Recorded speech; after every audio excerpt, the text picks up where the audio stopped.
continuing story of Peyton Place.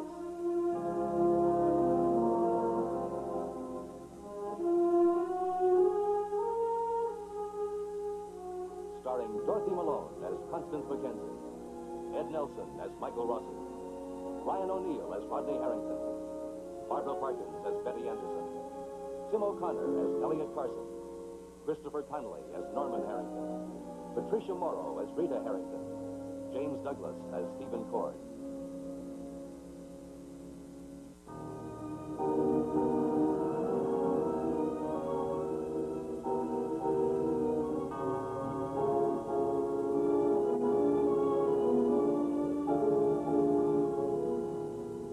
Chris Webber has taken it upon himself to be his brother Lee's executioner. He has stolen a gun from Ada Jack's tavern and carries it with him, awaiting the opportunity to put an end to Lee's destructive life. A few moments ago, he had that opportunity. But Norman Harrington, thinking it was Lee who was about to harm Chris, separated the two brothers before Chris could accomplish his mission. Now Norman, still misinterpreting, has insisted that Chris stay with him and join a small party in progress at the apartment.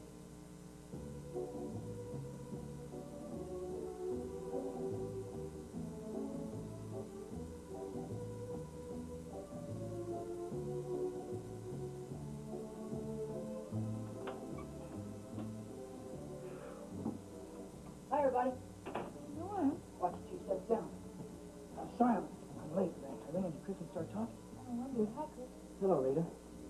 Rod, did you turn the light on? No. I'll set it on the plate at the table. Here, I'll take the chatter. No, that's okay. Chris? Look, I can't stay. I just said I'd come up and say hello. That's exactly what you're going to do. To Rod? Hello, Chris. Hi, Rod. To Rachel Wells. Rachel, it's Chris Webber. Hello. Look, Rita, I didn't mean to crash your party like this. Oh, no, you don't. Nobody walks out of the Harrington house into the cold winter air without something warm in the stomach, right? Right, that's the first rule of the house. Come on in and sit down. Take his coat off, okay? No, it's all right, Rod. Listen, why don't you, Rachel, take these and find some nice jazz, huh? I'll take it back there for you. Well, you just shove me the way. Think what Luke could have done to you. I know what I'd like to do to him. Couldn't you just stayed out of it? Somebody had to stop him before he started roughing up Chris. Where'd he go? I don't know. You think he might follow you and pick another fight? Not with me. I don't mean anything to him. That's why you brought Chris up here, isn't it? Yeah, I didn't think it was wise for him to walk around alone with Lee, running on a rampage. I remember the last time I broke up a fight between those two. Lee went out and killed Ann Howard. Here, hold this here and I'll dish up the chatter. Can I help?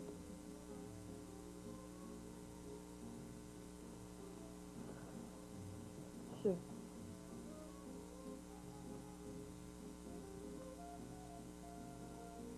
The bowls are up in that cupboard.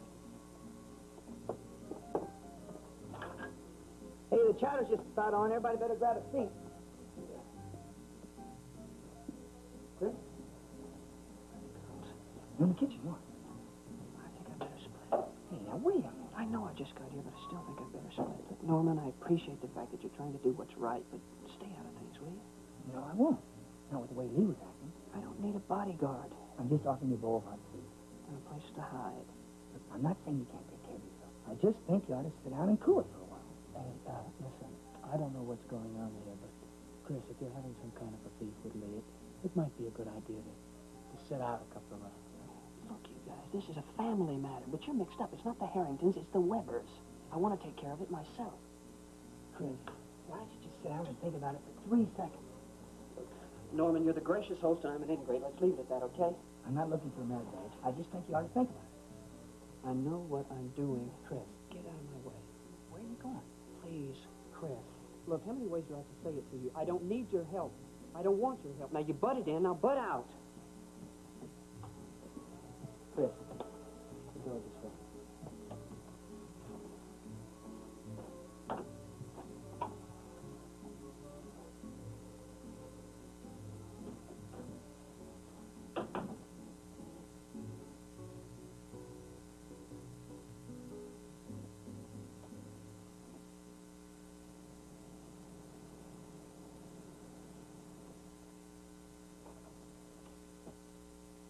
You know, my brother spent his whole life trying to mind his own business. Chris Webber is right. The family problem is just that. problem for the family. Well, I'd better be going in now. Oh, can't you talk for a little while? Well, Nothing serious. maybe just for a few minutes. Would you like to hear some music? Doesn't it hurt your batteries? I have a whole story for that. Maybe I can find you a whole day. What is it? Oh, I like that. Did you used to sit out here with Allison like this? Oh, yes, I guess we did sometimes. Then why do you want to sit out here with me? Well, because... I mean, I'm glad you want to. But it must be hard, isn't it, to come to this house and see another girl? I think we better go. Wait. I guess that was the wrong thing to say. Yes, Rachel, it is hard. There are a lot of memories here for me. Memories I don't want to part with. Do you have to part with me to come here again? I like to see you, Rodney. I've never really seen a boy like this before. I like being with you. But I don't want you to feel that you can't think about Allison if you want to see me. I don't want that because you have to think about her. Just like they have to think about her. Sometimes I think it's hard for me too. I know how they feel when I go up the stairs in Allison's room and I get into her bed. Rachel, listen to me. You're here because Mr. and Mrs. Carson want you. And I'm here with you right now because I want you.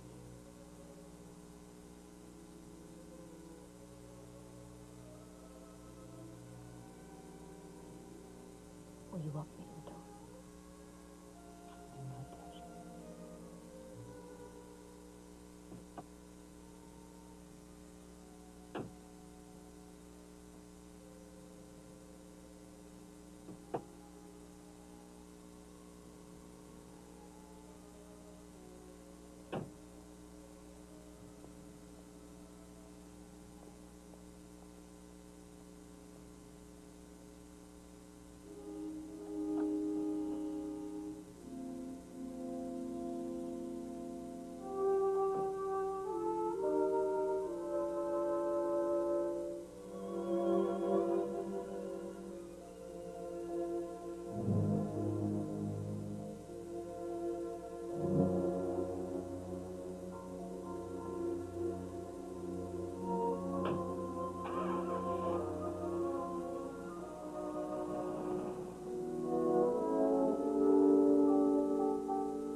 look like you're freezing. Can I get you a cup of coffee or something?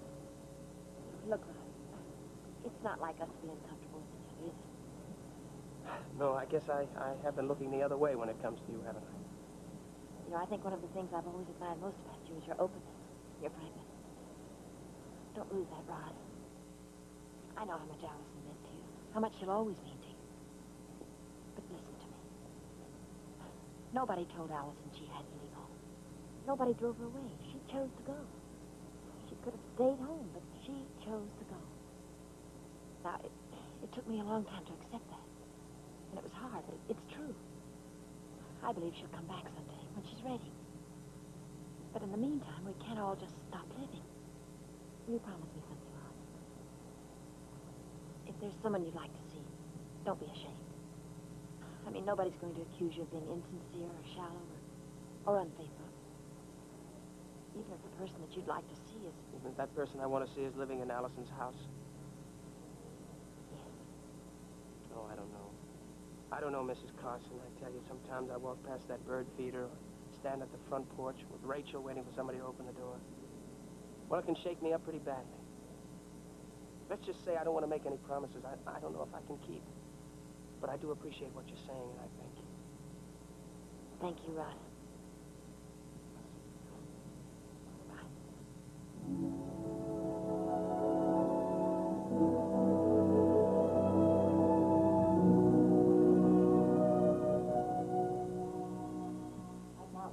Grungy, but that's just because of the smoke, but wait till I get done with it. Now, the first thing I'm going to do is put in a skylight.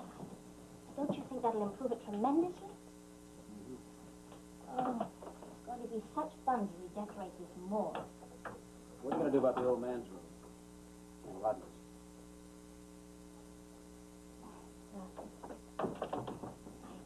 I haven't really thought about it. Well, now, where is Rodney's room? Beyond his grandfather's. Didn't always live in that room? Stephen, what is it? Well, he used to share a room with Norman. When I was married to Rod, we lived on the third floor in the back, it was all. Why? No one had lived in those rooms for years. Mr. Harrington refused to have them painted or draped or anything. So now you're going to get your sweet revenge. You don't have to live here if you don't want. I'm aware of that. What's bothering you? You know perfectly well what's bothering me.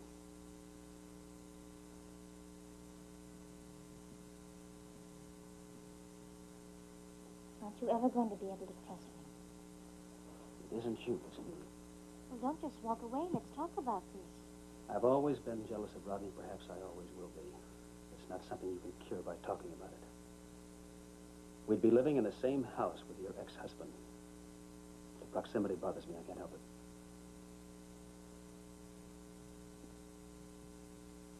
You could try. You want to live here very much, don't you? We both have a lot to prove and a lot to gain if we're And going a lot to lose. If we can't live with the ghosts and all the inhabitants of this house. The house on the ridge is still available.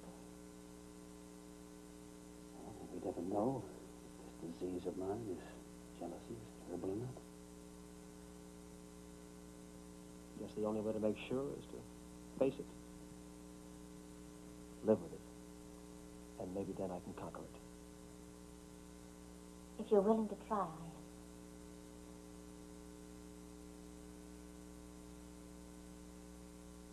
I think a skylight would do wonders for the West Wing.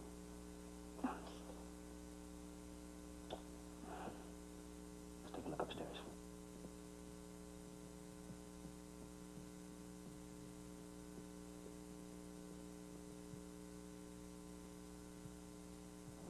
Better never set foot in this place again. So much has happened, so much time has passed. A happy place. Beverly Harrington and Catherine Peyton, man and wife. What does this door do, Betty? Lock them inside or keep the world outside?